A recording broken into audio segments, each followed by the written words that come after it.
Hello and welcome to this edition of 101 with Montgomery County Executive Leggett. I'm Lorna Virgili, and Mr. Leggett, this is our first show of 2013. Welcome. Here we are again. Well, thank you for having me back. I'm delighted to be here. First of all, how were the holidays? Expensive, but very enjoyable. You know, a lot of time with the grandkids. Did you say expensive? Expensive, yes. I'm not even going to ask.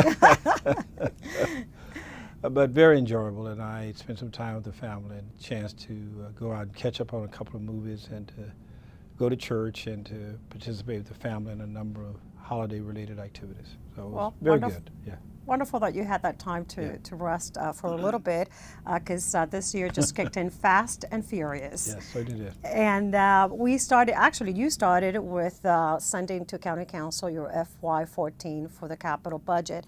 And also what you did with this one is you amended some of the FY13-18 capital improvement programs. So give us a little bit of a highlight, because some projects are going to be delayed actually.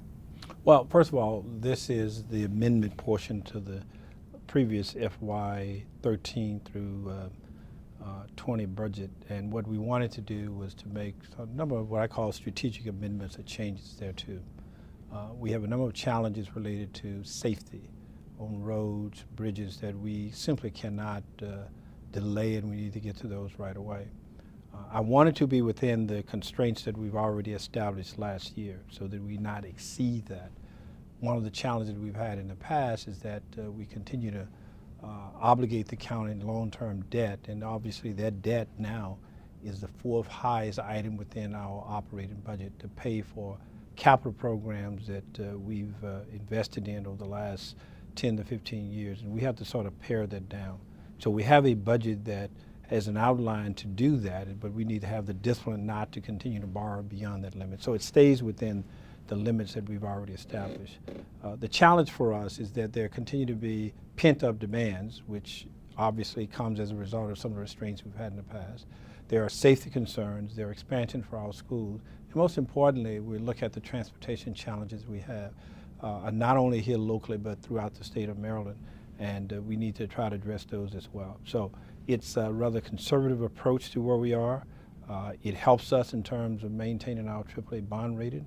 It helps us to address the safety concerns, but we have to delay a number of projects, not to eliminate them, but to delay them to fit within the expenditure schedule and to fall within the outlines that we've established last year. You implemented bond guidelines of approximately $295 million. That's correct. Correct? That's the same guideline we had for last year, and so we're not changing that. The temptation oftentimes is to try to increase that because there is additional demands that we have, new programs come online. In addition to that, we have to maintain at least somewhat of a reserve to set aside, because within that time frame we know, for example, that there may be other demands that we have to meet. We have a huge amount of demands as it relates to ADA compliance. We have a transit center in Silver Spring that we want to advance.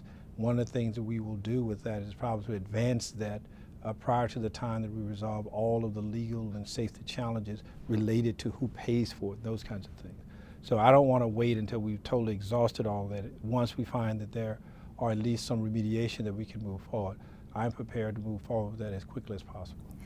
Tying safety and transportation, it does include replacement of some of the Champion fleet, the buses or ride-on buses. Mm-hmm. Is that actually going to take place this particular year? Yeah, we will simply advance in those faster than we had originally anticipated. As you know, we've had some challenges with those buses and raised some safety concerns with the buses, and so I decided last year to take all of those buses out of the fleet.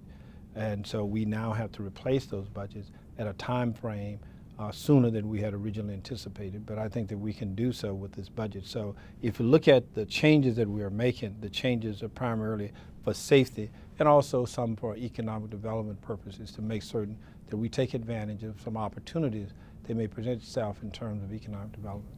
It does provide funding for MCPS construction and infrastructure, about $1.34 billion. It does, and it does so at a slightly slower pace than before. I think there's a $20 million adjustment to be made over a 6-year period. We are suggesting that they find ways in which to make those reductions. The The county government, of course, is making reductions. Montgomery College is making reductions as well. And so we're asking everyone to share in some of the cost reduction that we believe are necessary to move this budget forward. Now, how about delays? One of the items is the reduction, the delay on the Bethesda Metro Station South and the Capitol Trail projects. What other projects will be delayed? Well, if you look at that project, you'll find that most of the construction money is in 17 and 18, I think. And so the delay now may not actually be a delay at all. It's simply a delay in the expenditure schedule so that we not spend prior to the time that I think our funds will be available to allow us to do so. It still may not, in the scheme of things, be an actual delay in terms of time. It may be in terms of how we allocate the monies when they come forward in order to move forward. There are a number of other projects, some road projects that are being delayed, there are a couple of college projects that are being delayed. Potentially, there may be some delays in some of the school construction. What we've simply done with the schools is to say there's a $20 million obligation, $20 million that you have to make reductions in. How you decided to do those, I think, is left up to the school system. They may do that by 1 or 2 projects.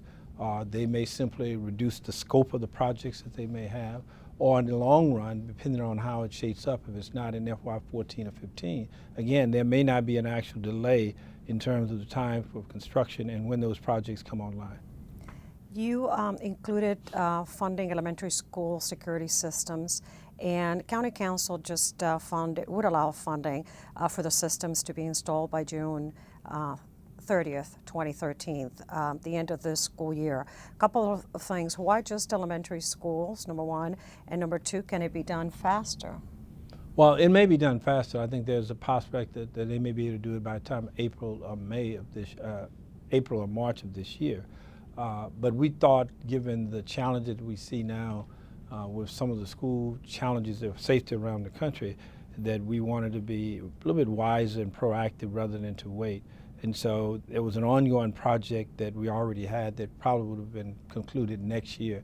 We simply decided to move that project up to try to fund it sooner than later, given the safety concerns that we've experienced throughout the nation. We're going to take a short break, and we'll be back with Montgomery County Executive Leggett, and we're going to talk about the operating budget. Don't go away. We'll be right back.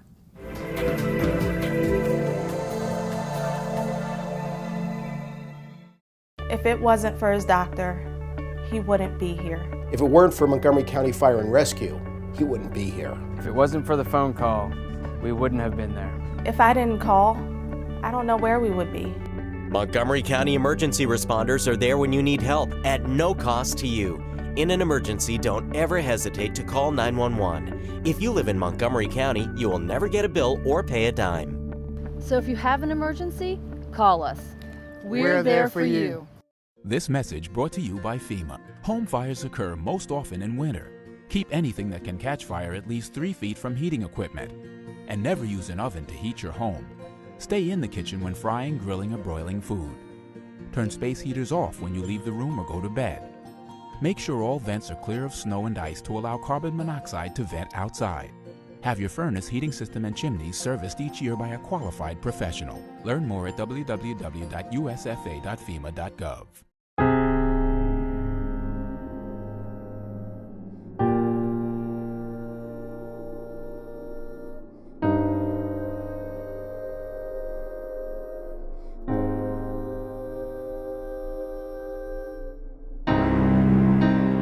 There's a reason why area law enforcement are out enforcing pedestrian and traffic safety laws and preventing killer pedestrian crashes. Be alert. Be street smart.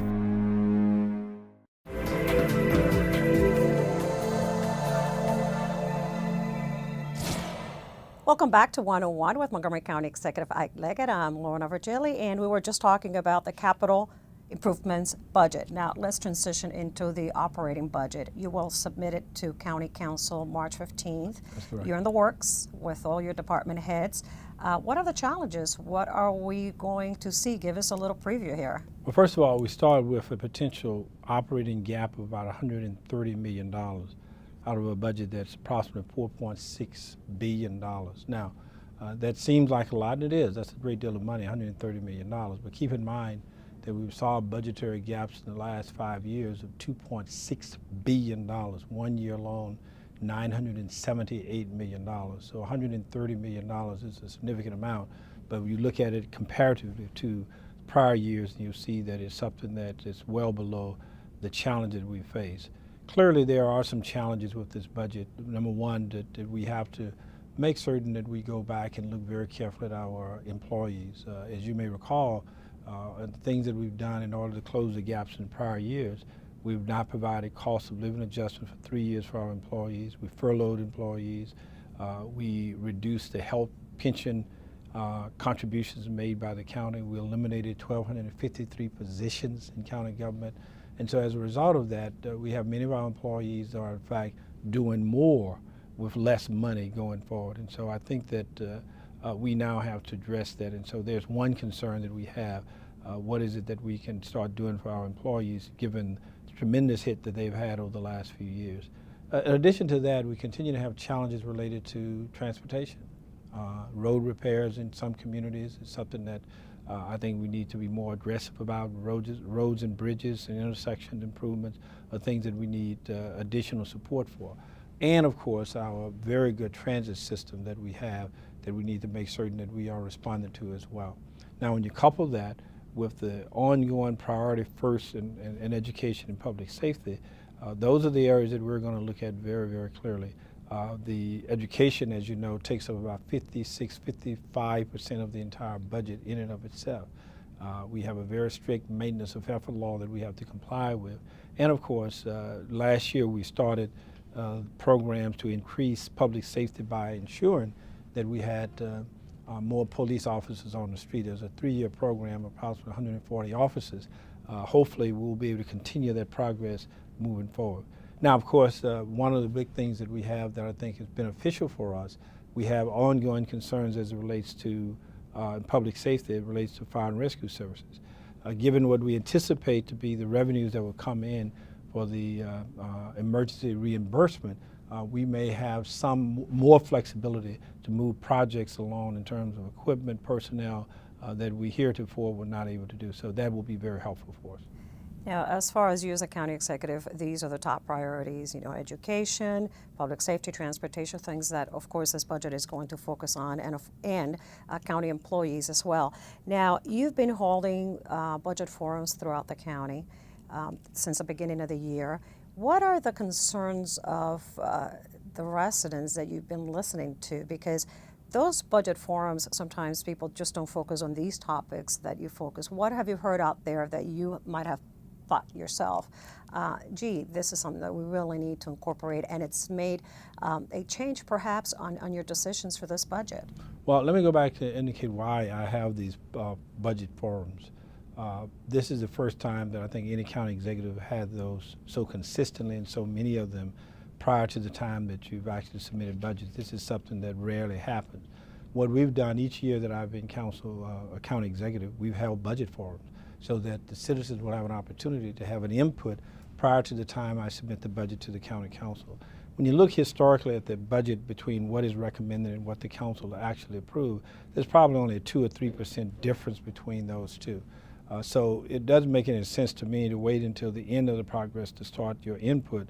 I think that input should go in prior to the time that I actually submit the budget. So that's the basic reason why I do that, for citizens to have the maximum opportunity to talk to me directly about their concerns, priorities, funding, appropriations, those kinds of things. Now, in that you've been in this job for a period of time, there's not a lot that you may hear that is totally different, but you do.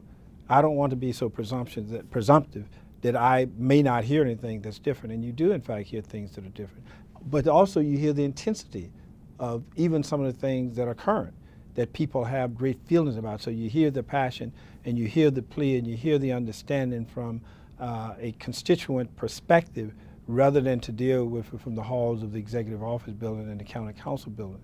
So you get a better perspective for it, even of things that you currently fund, because there may be things you may want to expand, things that you thought about reducing, and of course you may hear additional things. People have come forward with ideas. For example, they were very strong in some of these hearings over the years about the ambulance fee. I've heard from employees who've said to me, if I have a choice between giving up a job reduction, eliminate a position, than not getting a COLA, even though it may not affect me directly, it may affect my coworker. Don't eliminate the positions and provide that we not have a COLA. Those are the kinds of things that you hear. I think that the Friends of the Library and the library patrons, so forth, came out in vast numbers to talk about the library services and why we needed to move expeditiously to put those things back into place very soon. And we did last year to start making those restorations back in. But not only just talk about the libraries generally, but about particular things within the library, for example, about personnel, about technology in the libraries, about the resources that you have in terms of acquisition.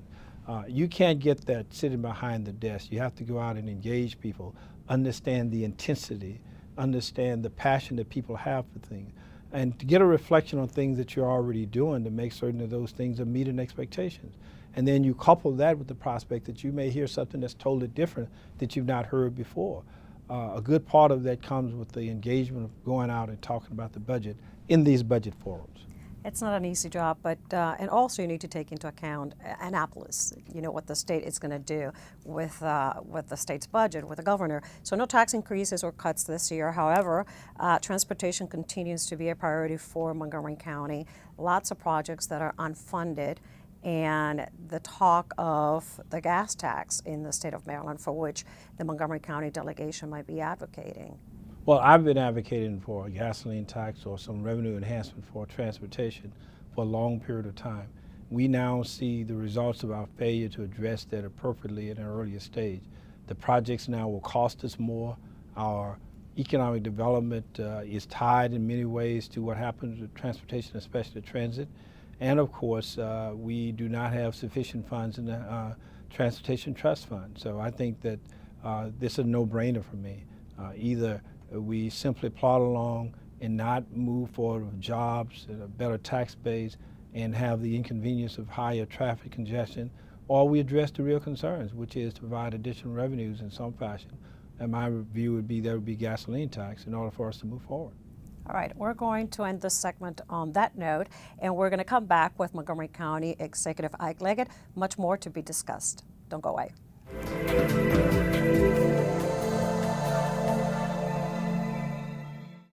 Montgomery County 911. I just saw a car crash.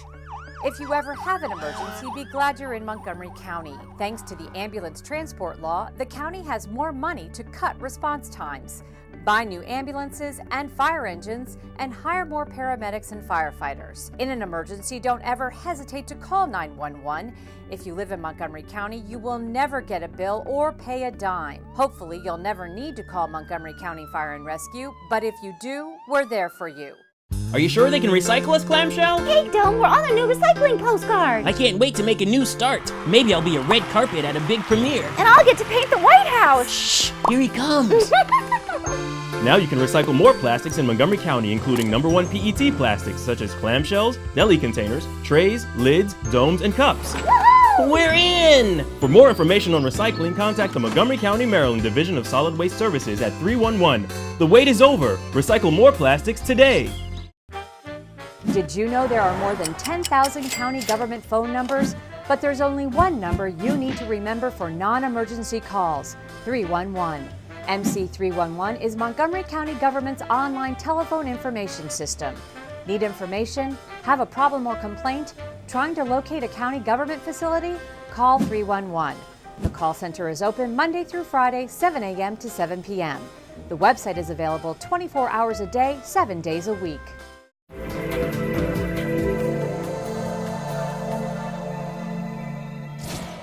Welcome back to this edition of 101 with Montgomery County Executive Ike Leggett. I'm Lorna Virgili, and let's continue on the transportation pedestrian safety topic. This year you celebrated recently the 5-year anniversary of the Pedestrian Safety initiative that you launched in 2007. Since 2009, just to pop out some numbers out there, pedestrian collisions have decreased 12% and 21% on those where the pedestrians have been incapacitated or killed. What more needs to be done? Because at the beginning of the year, we had another fatality. It doesn't seem to stop regardless. Well, my objective would be to eliminate them altogether so we have no fatalities. That's a very lofty goal, and I hope that at some point in time we can achieve that. But given where we are today, we're in a much better position than we were 5 years ago. And I think it comes as a result of a number of things. One, that we've consistently fund programs that deal with education, engineering in places where we needed to engineer and make roads more safer, as well as enforcement. And we've done that over a consistent period of time, and so we now see the positive results of that. I don't think there's anything we need to do newer, very little that we need to do newer. I think what we need to do is consistently advocate the programs that are already out there and maybe increase some level of support for what we're doing. So I think we have a better formula now for success. We simply need to have the dedication and commitment to continue to do the things that we're doing. And that comes as a result of funding those initiatives at a time when we had a very, very tight budget squeeze. And so advocating pedestrian safety and the health and welfare of our citizens was something I thought was important, despite the budgetary challenges that we've had. And so going forward, we need to continue that. And so if we continue that, I think those numbers will further drop. And hopefully at some period of time, we may have no fatalities as a result of that. But that's a very ambitious goal, but you have to have a goal that I think is worth shooting for in order to direct the resources and the programs and the services that will get you there. And I think we're well on the way to doing something that is quite remarkable. And you see the results over the last 5 years, and it really has made a difference. And I'm very proud of all of those who helped us to spearhead this program, to make certain that we're doing it and we're doing it right. Transitioning from pedestrian safety into transportation of the future, rapid transit in the county. Recently, you were down in the District of Columbia. It was the official launching of the K9 bus route. Nothing to do with dogs. It is a new bus route along New Hampshire Avenue. About 6,000 people ride that corridor on a daily basis on weekdays. Is this really going to alleviate that area, considering the amount of people that are going to come work here in the White Oak region? I don't think there's no single solution that will alleviate traffic congestion. There are a combination of things that you'd have to do. One of which is to encourage and to facilitate greater access to mass transit. This is an attempt to do that and to make it convenient, safe, and to ensure that people get to where they want to go in a timely fashion. So by having this direct link of bus services along that corridor will help that, so we can get people out of the cars. Now that's something that takes a while to break habits and to reduce the reliance on the automobiles, but it's something that we need to work for. In addition to that, we need to enhance the transportation network in other places in the county. This is why I'm looking very seriously at a vehicle rapid transit system for Montgomery County as a whole. And one of the areas we're looking at is the Route 29 New Hampshire Avenue corridor. I put in the FY13 budget about $1 million request so that we can start some of the studies on the early phase of this. Plus, we'll have some additional amounts in the current CIP of about $4 million to start early stage development of 3 projects, and one of which is to look at the East County and to try to come up with solutions that will move the vehicle rapid transit system forward so that in future years we can properly fund it and come up with a construction schedule that would allow us to do even a greater job there. But no single solution will do this. I think vehicle rapid transit is one that will be greatly enhance the opportunity for transit, and I think we can move forward in that direction. Let's transition into gun control. Obviously, is a hot topic at the national level this year, and the County Council just introduced a resolution where they offer support to federal and state legislations regulating the sale of guns and ammunition. What is your take on that? Well, I'm very glad the County Council did that, and I've been a very strong advocate for some sensible gun laws in our state and throughout the United States of America. I believe very strongly in the Second Amendment. I served in the military and I understand that there may be some concern by people who believe that any change is a threat to the Second Amendment. That simply is not true. When we have the massive amount of military-style weapons that are out there in the hands of everyday people and people who should not have them, with armor-piercing bullets that are designed simply to kill and to create the kind of havoc that they've created, and we have people who should otherwise not have weapons at all in their hands, and you cannot come up with a formula or at least some way in which to regulate that aspect of it, I think that we've gone totally amiss here from the Second Amendment. That is simply not acceptable. And then you have this argument that, well, some of these solutions may not work. Well, they may not work. But given the fact that you see people that are being murdered on the streets and the kind of havoc that we've seen in Connecticut, we need to exhaust every reasonable option available for us and look back on this as something that we've done right. But if we don't, and we have to find solutions that, unless you can do everything perfectly before you do anything, I think is the wrong approach to this. So I think that this is something that we need to do. I think that we should, probably outlaw the assault weapons that we have out there now, the kinds that we've seen, these Bushmaster rifles, the armor-piercing bullets that we've seen, reduce the number of rounds that you could fire, do some meaningful background checks, make certain that we advocate very strongly for mental health services for people who need them, and also to provide greater education about the challenges that we see related to some of the violence that we see in video games and on television. It's a comprehensive approach that we need to address. We have about a minute left of the show, Mr. Leggett. A couple of questions back to back. Quick answers here. The state of the county on February 20th. What is the actual state of Montgomery County? Well, we'll know on February the 20th. I don't want to give too much in advance, but I think people will be very satisfied with where we stand today. Very satisfied. Yes. Now, there's a question I got to ask you. I'm sorry, but everybody else has asked you. Is Mr. Leggett running for re-election in 2014? I didn't hear the question. What's the question?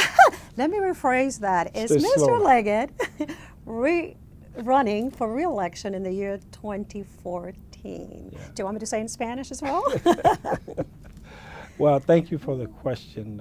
I do not have an answer as of yet. I've been too busy in the last few weeks to meet with all the people that are lined up to talk to me about whether I should or should not do this. And I've indicated that I will go through that process, but I'm not going to worry about politics at this point in time. We have budgets to get out. We have other issues that I think are meaningful for the citizens of Montgomery County, and to worry about what I may or may not do politically right now I think is inappropriate. I need to get these budgets out of the way, make sure I respond to our citizens before I engage a great deal of time of talking to people. So after that, I've had that opportunity, I'll come back and make sure you have an appropriate answer. All right, let me know. Thank you for not answering the question. Thank you, Mr. Leggett. Lots of work ahead. And for you watching, always remember any information regarding our county, visit the website, montgomerycountymd.gov, or as usual, dial 311. I'm Lorna Virgili, and thank you for watching.